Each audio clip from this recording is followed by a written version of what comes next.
नमस्कार मित्रों, आज हम एक ऐसी कहानी सुनाएंगे जिसे आपने ना कभी सुनी होंगी और ना कभी देखी होंगी। दोस्तों, यह कथा रामायण से जुड़ी एक विचित्र कथा है। यह कथा सांसारिक, भौतिक और सुखों का गहन कराती है। यह कहानी माता सीता से जुड़ी अशोक वाटिका की है।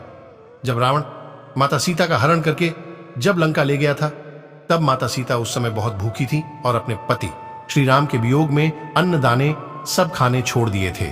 तो मित्रों, उस समय एक सर्प ने माता सीता को भोजन कराया था। तो दोस्तों, आपसे बता दूं कि आखिर वो कौन थे जो मनुष्य रूपी सर्प बनकर मां सीता से मिलने लंका के उस अशोक वाटिका में गए थे। यह कहानी रोचक होने के साथ साथ एक ज्ञानवर्धक भी है। तो दोस्तों, इस कहानी को अंत तक देखना और साथ में चैनल को सब्सक्राइब जरूर कर लेना। तो दोस्तों, आपसे बता दूं कि आज तक रामायण में ऐसा प्रसंग आपने कभी नहीं सुना होगा कि माता सीता से अशोक वाटिका में मिलने के लिए एक सांप का रूप धारण करके आखिर कौन गया था और क्यों गया था। तो दोस्तों, आप सभी लोगों ने रामायण को देखा होगा और पढ़ा भी होगा। जिस समय लंकापति रावण ने माता सीता का अपहरण किया था और माता सीता को लाकर के अपनी लंका की अशोक वाटिका में रखा था।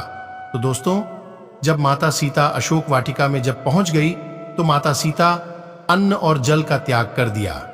अन्न और जल का त्याग करने के इधर ब्रह्मा जी ने यह देखा कि माता सीता ने अन्न और जल का त्याग कर दिया है, तो वह भूखी रहेगी, उनको भूख बहुत परेशान करेंगी। तो उस समय ब्रह्मा जी के मन में चिंता सताने लगी कि अब क्या करें और क्या न करें। तो उसी समय ब्रह्मा जी ने देवराज इंद्र को अपने पास बुलाया और इंद्र देवता जी से ये कहा कि आपको एक हमारा कार्य करना होगा। तुम अभी के अभी लंका में जाना है और लंका के जो अशोक वाटिका में जो माता सीता रह रही है, वहां आपको शीघ्र से अतिशीघ्र जाना है, क्योंकि माता सीता ने अन्न और जल का त्याग कर दिया है। और मैं आपको एक दिव्य खीर दूंगा और आपको यह खीर माता सीता को ले जाकर देनी है। और इस खीर को जब माता सीता खा लेगी तो उनको 10,000 वर्ष तक भूख कभी भी परेशान नहीं करेगा। और जब आप यहां से जाएंगे और अपने रूप में जाएंगे तो लंकापति रावण आपको पहचान लेगा, या कोई अन्य दरबारी या पहरेदार पहचान लेंगे तो एक समस्या खड़ी हो जाएगी। तो महाराज, आप कोई ऐसा रूप धारण करें कि जिससे लंकापति रावण भी समझ ना पाए और लंका का कोई पहरेदार भी ना समझ पाए। जब महाराज इंद्र ने जब इतनी बात सुनी तो देवराज इंद्र ने कहा कि अब आप चिंता ना करें, आपने ये हमें कार्य सौंपा है तो ये कार्य करने के लिए लंका अवश्य जाऊंगा। तो मित्रों, यह बातें सुनकर देवराज इंद्र ने एक सर्प का रूप धारण किया, यानी एक सांप बन गए और सांप बनने के बाद लंका में प्रवेश किया और अशोक वाटिका में माता सीता के पास पहुंच गए। तो फिर माता सीता ने सोचा समझा कि यह तो कोई राक्षस होगा जो हमें परेशान करने के लिए आया है। माता सीता नहीं समझ पाई कि यह भगवान देवराज इंद्र है। और फिर भगवान देवराज इंद्र सोचने लगे कि अब क्या करें, क्योंकि माता सीता हमें पहचान नहीं पाई है। तब फिर भगवान देवराज इंद्र ने सर्प के रूप से अपना असली रूप धारण किया और यह कहा कि माता, मैं भगवान इंद्र हूं।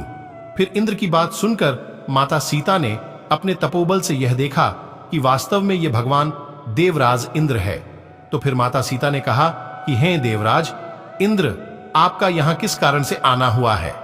तब भवन देवराज इंद्र ने कहा कि हे माता सीता, आपने अन्न दाने और जल का त्याग कर दिया है, आपको भूख बहुत परेशान करती होंगी और इस भूख की समस्या के लिए हम आपके पास यह दिव्य खीर लेकर आए हैं। यदि आप माता सीता आप इस खीर को खा लेंगी तो आपको 10,000 वर्ष तक कभी भी भूख नहीं परेशान करेंगी और आपको इस लंका के रावण की अन्न और जल नहीं खाना है।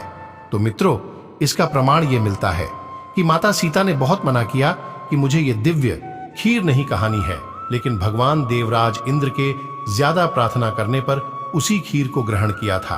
और मित्रों, जब से दिव्य खीर को माता सीता ने ग्रहण कर लिया, तब इंद्रदेव उस सर्प रूप में बनकर लंका से बाहर आ गए। तो मित्रों, आप इस वीडियो के माध्यम से समझ गए होंगे कि माता सीता से रावण की लंका में अशोक वाटिका में भगवान देवराज इंद्र ने सर्प बनकर मिलने आए थे। तो मित्रों, हम आपसे आशा करते हैं कि यह वीडियो आपको बहुत पसंद आई होंगी। तो मित्रों, वीडियो को लाइक और चैनल को सब्सक्राइब जरूर कर लीजिए। वीडियो देखने के लिए धन्यवाद।